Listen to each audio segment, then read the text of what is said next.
The legendary ball drop, Fish, New Year's Eve, Madison Square Garden, 2015. Wish they were playing live this year, but hey, 2021 is going to be a lot better. And one of the biggest reasons is because my man Seal McNeely knows it will be. Seal, I've been told you're a huge Fish fan and that you were in attendance.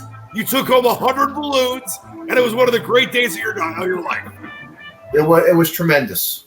Tremendous. Look at that. How cool was that? Very, very neat. We're MSG? That's MSG. So now you know, I'm sure you've heard of Fish, and people that don't know who Fish is. One of the finest live bands ever, and they've played New Year's Eve at Madison Square Garden for forever. And they do normally a 3-day run, but they always do this, at midnight. They do a ball drop. They play an All Lang Syne, and then this year was just insane with all the colors of the balloons. And the reason I wanted to play this particular version is just it's such a happy visual that I can't wait for this year to be over. Like, not that everything about this year was bad, Seal, but sports-wise, obviously life-wise, it just was so stupid. And I know it's going to be this big cathartic, let's move on to 2021 and put this behind us. And I just feel like it's going to be a great year next year. It can't be any worse. That's why. Right? Well, look, I said that recently, and someone's like, well, Leach, it could be. So let's just say it's got to be better, right? It's got to be better. Got to be better. Absolutely. But it's great to see you. And I said this last week for our special Christmas show. We miss our man Jamie. He'll be back. His golf's away right now, but he'll be back next week and going forward. But Seal, I love you. I'm very grateful for you. And even though this year has sucked in many different ways, we've had a lot of fun, and I just appreciate you being in my life and doing these shows and being a great citizen. Likewise, thank you. Likewise, right back at you. Yeah, and this year could have been worse because your guy with your hat right now, he's gone. I'm sure you still believe he's going to stay in the White House somehow. Yeah, they're gonna have to pull him out of there. Don't worry. Pull him out with this. You're going to pull him from like cold dead hands. But no, let's talk about some football. It's going to be a very interesting and in many ways super exciting Week 17 in the NFL. But really weird with the one game you got two first-time starters for the first time ever in a Week 17 game. And the Arizona game, you got Big Ben sitting. You got a lot of guys sitting. But I want to start, and by the way, you got to go to Seal's incredible website where all he does is pick winners for you for years and years. It's sportshandicapper.com. So please check that out. And, of course, we are on the Sportsedge, powered by Inspin.com's network of fine handicappers. But, Seal, I want to talk about the college football playoffs first. I know that it's been a very annoying year for you and many of us in college football. I was just reading the other day, Vegas had made $50-something million this year, and most of it was because college football was so bad for the players. And, of course, you still did well, and you're the king of the MAC. By the way, speaking of the king of the MAC, we're recording right now on a Friday afternoon or Thursday afternoon on New Year's Eve. How about Ball State up 27-0 at the halftime on an almost double-digit favorite, San Jose State? Yeah, that was another COVID game right before post. 6 starters for San Jose State, COVID-19. Unreal. Which is a miracle because San Jose a New Year's miracle? No, San Jose State was quarantined in UNLV for their whole season. They played their home games in Vegas, stayed in Vegas. So the coach let them go home for the holidays for Christmas, 3 days, reconvene in San Jose. And they didn't want to let them. The California governor didn't want to let them leave California to go to the bowl game. They wanted them to quarantine for 14 days. They disregarded them. They left.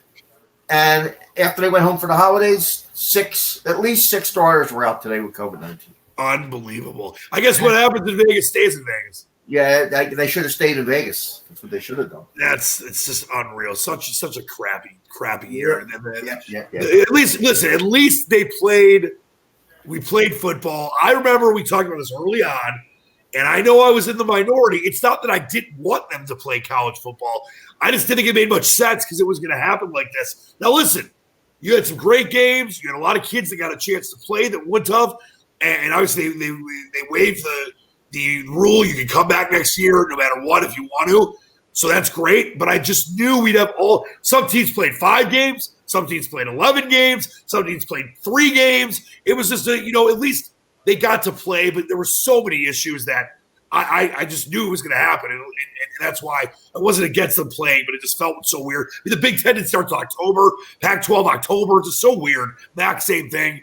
But at least I actually think that the Texas State Bobcats should be declared national champions for one reason and one reason only.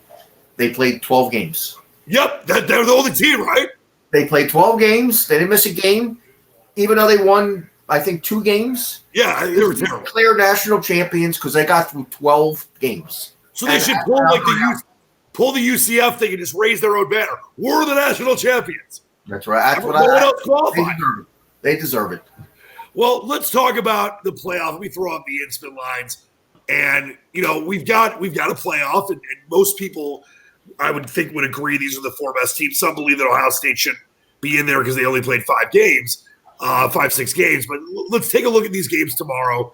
And I got to start with this one and see where you're at. Well, a lot of times, because you're insanely smart, but I'm pretty smart too. Not as smart as you, but you've agreed with me a lot with some of these games that I throw out at you right away. I think that Alabama line, I promised myself weeks ago I would stop betting against Alabama. You get 40 with Mississippi and all these crazy spreads. This is a different story, though. This is a neutral site. This is a Notre Dame team that I believe has, just gotten better as the season's gone on. They're not an incredibly great team. They're not even close to Alabama. But I look at that line seal at 19.5, and I know the world and their mother and their sister and their former bookie's brother are all on Alabama. I just think Notre Dame's going to hang in this game with Ian Book. I don't think they're going to win, but I think that this 19.5 seems easy for Alabama backers, but I think that Notre Dame's the play in this one. I really do. Yeah, at this number, I mean, the only difference with Alabama this year and years past is their defense isn't up to their coach's standards. That's not a typical Alabama defense. Now, their offense is off the charts, but the back door is going to be wide open with Notre Dame because they'll keep coming. And I've seen Alabama play a few times, but I got to be honest, if Alabama is playing Clemson and Coastal Carolina is playing Louisiana Monroe, I'm watching Louisiana Monroe. Yeah, no, I know. Yeah, Bama's blown out a lot of teams, Seal, but it's one of these things where some of the teams they were playing, I mean, even though their SEC teams were really bad, Notre Dame is not Alabama. Notre Dame isn't even Clemson, even though they beat them without Trevor Lawrence. But they're a really good team. And there's a reason they're in the playoff, and they only had one hiccup, really, this season. And I think they're going to hang in this game. I mean, I don't think they are going to win once again. But 19.5 in a neutral site semi, this isn't Michigan State, Bama. This isn't some of the other semis that we've seen are blowouts. I think Notre Dame is ready for this game. They're healthy, and they're going to cover. I think it's a good play. It would be them or nothing for me. And, this is what they said the highest line in the playoffs so far in history. Yeah, I mean, you should have a team of favored by almost 20 in the playoffs. Yeah, so I would take it, but it got into my head. Didn't bet it. Right. I can understand it. Tell me what you think about the second game, the Buckeyes and Clemson, and I'll just say this before you let me know what your feeling is. 7 and Hook is very weird in this situation. It's like they're begging you to take Ohio State. I definitely think Clemson wins this game. They're the better team. I think Justin Fields can be, inconsistent at times. He's obviously a great quarterback. The Buckeyes are obviously a really good team. They played almost half the games that Clemson has, and you have Trevor Lawrence, the best player in college football, in my opinion. I just think that 7.5. Is it Vegas trying to suck you into taking the Buckeyes? Because obviously 7, a key number in the hook, it helps in a lot of situations. You don't have to buy this stuff. Yeah, well, a little bit of that. I mean, I usually don't like betting against SEC teams in this spot with the Big Ten. Speed-wise, a little different. Ohio State, they haven't played their best game yet, and they better play their best game tomorrow if they want to hang with Clemson. And I'm hearing that they're still not 100% healthy. They still have COVID issues. I would be leery with Ohio State. I think Clemson can win this game by 20 or more. I mean, I'm not saying that's my pick. I just feel like that 7.5 is a trap line for people like, ooh, 7 of the Buckeyes. Ooh. Ohio State, they're good. They ain't Clemson good. And they don't have Trevor Lawrence throwing the ball. So, and as you mentioned, some COVID stuff going on as well. Any other bowl games on the board the next couple of days for the peeps out there that you're nibbling on? I took a little 7.5 on Cincinnati Bearcats. I think they can play with Georgia. I like that game too. That's one of my plays of the week. And I got a bunch of opt-outs again, Georgia, but it's nothing new for them. Every year they play in a non-championship game, they usually have lots of opt-outs, and they have, I think, 7 or 8 as we speak. There could be more. I'm hearing rumors that they might have a COVID issue also down there since they got home from the holidays. I wouldn't be surprised. So Cincinnati seems like they're healthy and they have no issues. I'm going to take a flyer on the Bearcats plus the 7.5. Not in love with it because I just don't like betting against these SEC teams.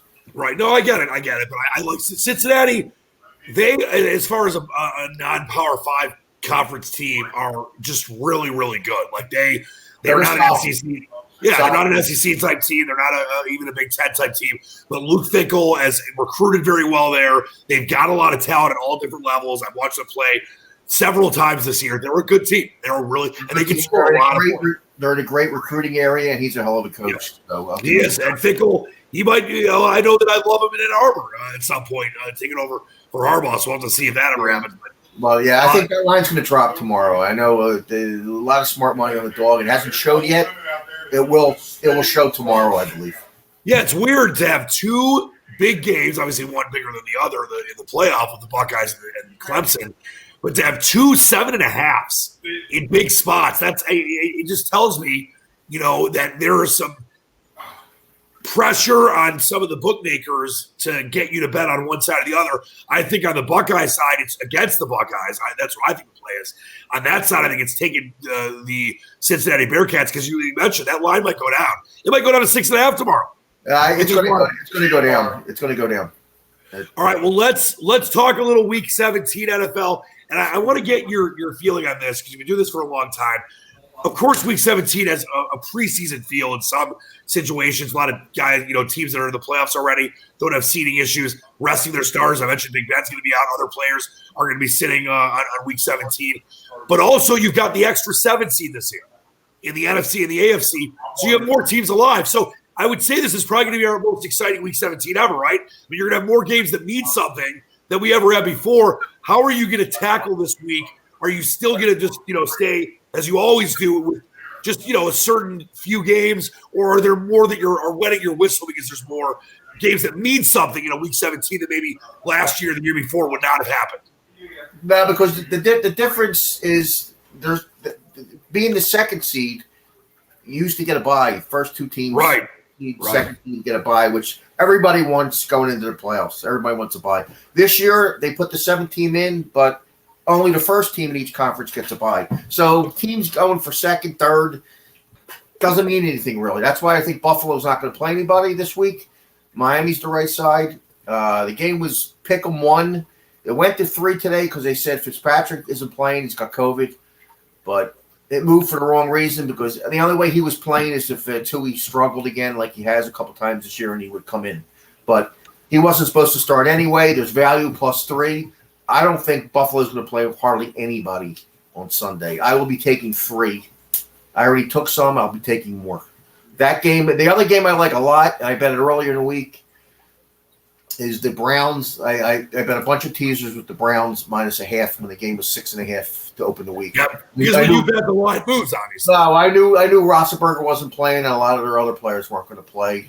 I knew that Monday morning, so I went out and mashed some teasers with -0.5 on the Cleveland Browns. I mean, how can you have to feel so good about that right now because now could Pittsburgh be stupid? Well, not stupid, but could Pittsburgh win that game because the Browns are their own worst enemy? Sure, but Cleveland's going to win that game. I mean, they're at home. They're fighting for their in. Yeah, they win. They're in. Pittsburgh doesn't care about the 2nd seed. Right. They already said it because it really doesn't mean anything. It just there's no advantage. Ben's been playing banged up for a few weeks now with his knee. So it's a perfect spot to sit everybody. They're not going to care one iota about this game. Cleveland's the best bet of the week in teasers. I love it. A couple other games I wanted to throw your way. First, I wanted to look at that Seattle-San Fran game. Of course, San Fran's out, and Seattle is fighting for stuff right now. When you look at the Seahawks -6.5 on the road, it doesn't. I don't want to say it seems high to me, but I feel like the Seattle Seahawks are definitely a solid play. Seattle is the right side for sure. I bet a little of that too. Earlier in the week it was around 5.5. Seattle's definitely one of my bets. San Francisco's they're basically done. They play hard every week. Good coaches. They do play hard. Big game for Seattle. I like Seattle minus the points in this spot for sure. I agree with you there. Anything else you're nibbling on? I mean, you look at some of these spreads. We got a lot of huge spreads for the meaningless games. I mean, look at the Colts minus 14 on the awful Jaguars. Well, actually, we'll save your boys, your Fly Eagles fly for last. But you look at some of these spreads here, and some of them are kind of wacky. I wouldn't touch them. Tennessee minus 7.5 at Houston. The Saints, 6.5 point favorite at Carolina. What other game or games are you looking at that maybe are worth a nibble? As I mentioned, you obviously have a lot more juice in this Week 17 than normal Week 17s. Yeah, it's funny. I was looking at it again, the bottom game on the board, the Rams. We know Goff's not playing. He had surgery in his thumb. I like their backup. I watched him play in the XFL. I watched him play in college, Wolford at Wake Forest. He could play a little bit. I was going to take a chance with them, but now there's more COVID issues with them. Cooper Kupp's out now. He's positive. And I was hoping that the Arizona quarterback wasn't going to play, Murray, but now he practiced in full yesterday, so he's going to play. I was going to bet the Rams if both quarterbacks didn't play. Now that Murray's playing for Arizona, I'm not going to do anything with the Rams, but I think the Rams will give him a tough game, even without Goff. Nope, I'm with you, and I think you're right. I watched that quarterback play in the XFL, and he definitely he's got some talent. Now, I guess the big game of the day, the flex, is your Philadelphia Eagles trying to play spoiler. Now, I love Washington, even though, this is the thing. You've got Haskins, who is just cut. He is just garbage. You've got Alex Smith, who's banged up and might not play. If he doesn't play, it's former Panthers backup Taylor Heineke, who is just not good. And this is a game for the division. So, I think you got to lay the 2 regardless right now, because it seems like Smith's not going to play. But are the Eagles going to play spoiler to the Washington football team? Very interesting game. Yeah. I actually waited last week during the Redskins game. They were down 20-3, I believe, at halftime. Yep. Panthers. And I'm saying, when are they going to bring in Heineke? When are they going to bring him in? Get this bum out of there, Haskins. So I bet the second half, Washington thinking they're going to finally put this Heineke in because anybody's better than Haskins. Anybody. The guy's got no feel for the game. He's got no presence. They waited the whole third quarter. They left Haskins in. They finally took him out, and the other guy threw for 160 yards in the fourth quarter. Yep. He can play a little bit. He can run around a little bit. He's a little athletic, and I like him as a quarterback. I think he's going to start this week. Alex Smith practiced limited today. It's not a normal calf strain. When you have half a calf left, right? Half his calf to reattach his leg. Don't they call it a half calf? He's at a half calf, so just a normal calf strain. For anybody else, they probably play. For him, it's probably too dangerous. I don't believe he'll play. I think we'll be Heineken, however you want to pronounce his name. I'm thinking of the beer. I would lean to Washington because the Eagles are really beat up on defense, and I think they'll hold out a bunch of guys looking towards next year. I don't think the only thing they got going for him is if the quarterback Hurts plays well, they could probably give him the game. But the way their defense is banged up, I would have to lean to the Redskins, even without Alex Smith. Yeah, I see that. That being kind of close and tight in the first half, but I feel like in the end, it hurts. I love Hurts. I think Hurts is going to be really good. Yeah, they got a big problem. Yeah, big problem there because he got Wentz for a lot of money, and it's probably going to have to be a situation where they move on from Wentz. But I think that in the end, Washington obviously has way more to play for, and playing spoiler is great, but that Washington football team, very well coached. You look at what Rivera's been able to do there. And I just feel like they're gonna get this job. They're gonna get the job done. Yeah, I like it right now. Love their front four, the Redskins front four. Oh, dude, the defense has been phenomenal. And listen, their offense. I know Terry McLaurin's been banged up, but they've got pieces on that offense that no matter who the quarterback is, they've got options. And Antonio Gibson, the running backs, had his moments. Yeah, he missed practice again today. Didn't even Craig. I thought he still looks good to go though. I don't know. Terry McLaughlin, whatever. He's not. Yeah, Terry McLaurin. I know Terry. I have this brain. He didn't practice today. He's their best offensive weapon. Yeah, it is. It is like we said. It's a weird game. It's kind of a flyer type thing, but I just feel like in the end that Washington team's going to win that game. I feel like they're going to get the job done. Yep. Well, my friend, that will do it for us for 2020. I'm sad that it's over because I love you and the show and everything. I can't wait till it's over. Please. Thank God it has been such a crap box of a year, but we've had fun. Many Seals had fun in the background sometimes. Your claw, your fish, your picture of Marilyn Monroe, your hoagies. There's no one better than you, Seal. We love Jamie too. Listen, don't forget to go to Jamie's sizzling website as well at scratchcandy.com. He's going to have a ton of golf picks for you in 2021. It'll be great to watch some golf. So go to scratchcandy.com and Seal parting shots, if you will, as we get rid of 2020 and we move into 2021 and we finally make contact with aliens. Oh, I can't wait. I've been watching a lot of shows on Roswell recently, and it's real. It's real. I know it is. I wish the only thing I wish Donald J. Trump would do before he left office was resign, spill the beans on the aliens. Supposedly, he's the Israeli security chief that said there's that Galactic Federation. He said that Trump knows all about it. Well, hopefully he might. Maybe he'll put it in his memoir. I don't know. In the stimulus bill. It won't be in the stimulus bill. Mini Seal is a rare appearance. But in his memoir, maybe he'll put a little a chapter on aliens. What's the title of that memoir going to be? I got Trump. robbed. I am ego. Yeah, they stole an election. Would be the real. That would be really. They stole the election. They robbed me. Donald Trump. They robbed me at the Burger King. All right, but for real though, Seal, I love you and the family and your Instagram star daughter. And it's been a great year working with you, as it always has been. And I know we're going to have a huge 2021. Thanks for what you do. Keep picking winners. Check out Seal's website at sportsedge.com. And I'll be thinking of you at midnight when we sing All Lang Syne together and we get rid of this crappy year and move into the freedom of 2021. Is there any going to be, since there's nobody going to be in Times Square, it's like if no one's in the forest and a tree falls. Right. If no one's in Times Square, does the ball actually drop? Does it really drop if no one's there? That's my question. Well, that might be a puberty question. I should ask my dad. He's a doctor. If no one sees it, your balls actually drop. I don't know. I think maybe it does. Okay, my friend. Happy New Year. To you as well, and to a great 2021. Thanks for everything. Yeah. Best to you and your family, health and happiness, all that stuff. And thanks so much for all the great work you do in life and on the show. Thank you. Same wise. Right back at you. That's going to do it for us on this final edition of the Sports Edge. Hard by Spin for 2021 or 2020. We will see you in 2021. For the great Seal McNeely, for Jamie, who's always with us during the golf season, Mini Seal, the daughter, my dad, this egg that I got from my friend's chickens. He has real chickens. I'm Dan Leach. We'll see you in 2021. Until then, wear your mask, stay safe, spread love, not hate, believe in the dream, and Happy New Year. Happy New Year. Happy New Year.